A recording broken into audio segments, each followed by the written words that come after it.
Hey, what's going on, you guys? My name is The Raptor, and you guys have given me some more questions, so it's time for me to give some more answers. As a reminder, these questions come exclusively from my Discord, not the YouTube comments, but if you want to join, just check the description below. I don't do these Q&As too often, but I still find it super fun to interact with all of you guys. So with the generic intro out of the way, let's see what you got. Do you have any interest in JoJo's Bizarre Adventure, and what procedures would I be forced to take if you do not comply? Wow, what a way to start this off. I do have interest in JoJo's, but the problem is that I have interest in so many things and not nearly enough time to just plunge into everything. And I have my experiences with it. I like Joseph, I like Dio, I like Stans, and I've heard great things about Diamond is Unbreakable and other things here and there. My dad and I actually took a while choosing an anime that we would watch together from start to finish, but we landed on Attack on Titan, which he found weird, so it was probably a good thing we didn't watch JoJo's. If what you really want is for me to do the same with that anime or manga even, all you have to do is show me that the fandom is a calm, respectful, and rational place.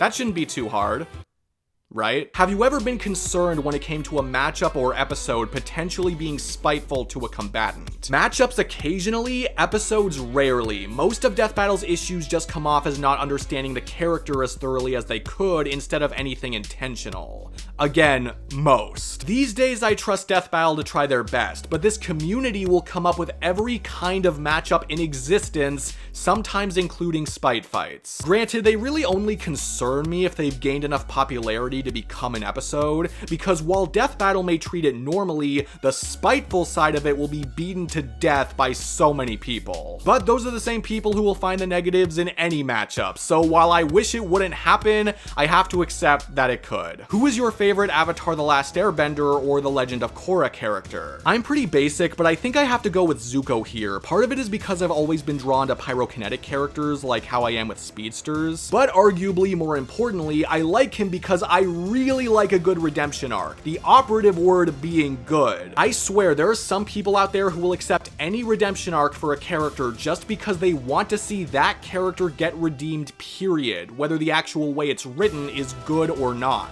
And thankfully, Zuko got enough time in every phase of his development to make it feel natural, compelling, and most of all, earned. There's more good stuff to talk about with him, obviously, but those are just the things that make him my current favorite. Who is your waifu? Oh, Jesus Christ. I have like 3 of them. Okay, if we're talking just wifey material, I would probably default to Hinata, but I gotta be honest, Nami and Urza are also top contenders. Let's move on. What's that one character you don't want a versus show to cover? I've seen a lot of people say the Iron Giant before, which I definitely agree with. I'd also throw in Paddington if he's even being discussed in that way. But generally speaking, I'd refer to any character that comes from a slice of life anime, most live action sitcoms, basically anything that attempts to mimic the real world and its physics, and has no combat component whatsoever. I saw a meme that describes why I feel this way pretty well, but essentially, just because you can find similarities between characters or just because you like them doesn't mean they belong in a versus debate setting in the first place. I get that that's the community that we are all in, but not everything should be looked at through that context. I will die on this hill. What is your favorite type of cheese? My answer nowadays is usually mozzarella. It's just the cheese that's found in a lot of my favorite foods like pizza and lasagna, so it's hard to go wrong there. Some of my cheese opinions have changed though. I don't like cheddar as much as I used to. I like provolone a little more. I really don't like blue cheese at all. I like plastic cheese probably a little too much. I swear I'm not like a cheese connoisseur or anything. These are just the major opinions I can provide on this topic.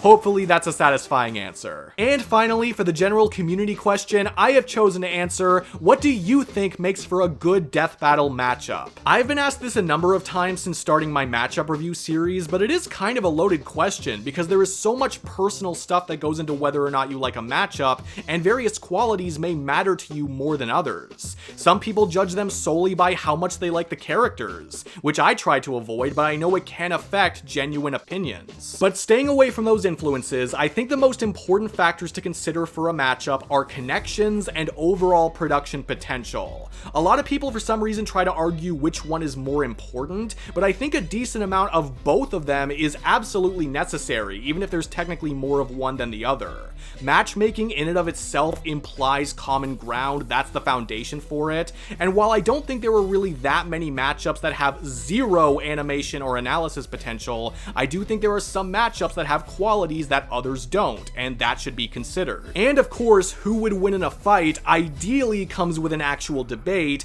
although we have to recognize that that's not always as likely to come across, and therefore we can't always prioritize it to the same degree. And there are other smaller appeals that can be found, but those are generally looked at in a case-by-case basis. I'm not one of those people who thinks you need pages and pages of connections for a fight idea to be good, but I do think it is a quality versus quantity thing.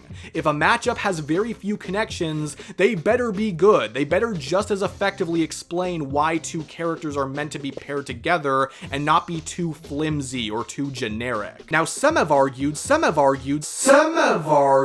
that good connections are not always necessary if the matchup prioritizes something like legacy or contrasts. And by and large, I am way more forgiving of legacy ideas, because at least there's still huge historic debates that a lot of the general public would want to know the answer to, and I could name a few I quite like. Contrasts are different though. I think matchups with one or two big contrasts can actually make some things more interesting, but just when they're spicing up a larger amount of connections, as opposed to the contrast being the basis with just a little connective tissue.